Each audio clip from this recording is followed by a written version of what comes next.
Bonjour! Un autre défi pour vous aujourd'hui, l'équilibre. En plus d'être un bon défi, ça va vous aider à travailler vos muscles de vos articulations, les chevilles, les genoux, le bassin. Ça travaille aussi la ceinture abdominale pour essayer de gainer tout ça pour garder son équilibre.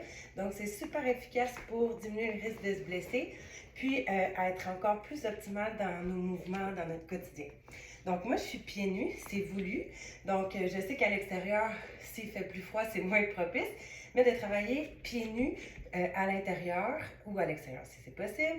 Ça va aller chercher encore plus les petits capteurs des pieds pour vous aider à travailler votre équilibre. Si au début c'est plus difficile, mettez vos chaussures, puis ça sera un défi de réussir les exercices sans chaussures.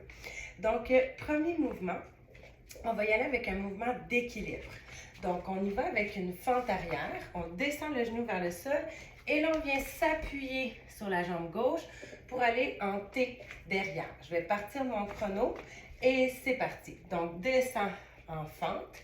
Et là, je me stabilise en avant. Je contracte la fesse en ramenant les orteils vers moi et je reviens en fente.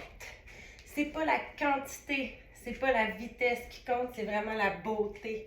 On veut être stable, on veut un genou ici solide, un bassin solide.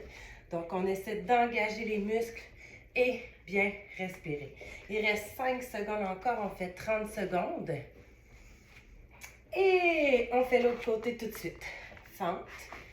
Et on s'en vient en T. On a souvent un côté qui est plus facile que l'autre. Viens bien ancrer ton pied dans le sol. Donc, base du petit orteil, du gros orteil, talon. On garde le tronc droit. Ici, j'engage quand je m'en viens en équilibre. Il reste 10 secondes encore. On respire, on y va dans les amplitudes qui nous conviennent. On pense à sourire, c'est important. Super, ça fait une minute. Prochain mouvement, on mise vitesse et stabilité. Donc, je vais faire 1, 2, 3, stabilise, abduction sur le côté. 1, 2, 3, abduction sur le côté. Et c'est parti. 1, 2, 3, côté. 1, 2, 3, côté. Donc, quand je viens faire mon abduction, j'engage les fesses, j'engage les abdos et je ne veux pas que la jambe d'appui soit bloquée. Donc, on a le genou un peu fléchi, le pied bien ancré dans le sol. On peut le faire sans impact aussi, hein, à son rythme. Mais on y va rapide et équilibre.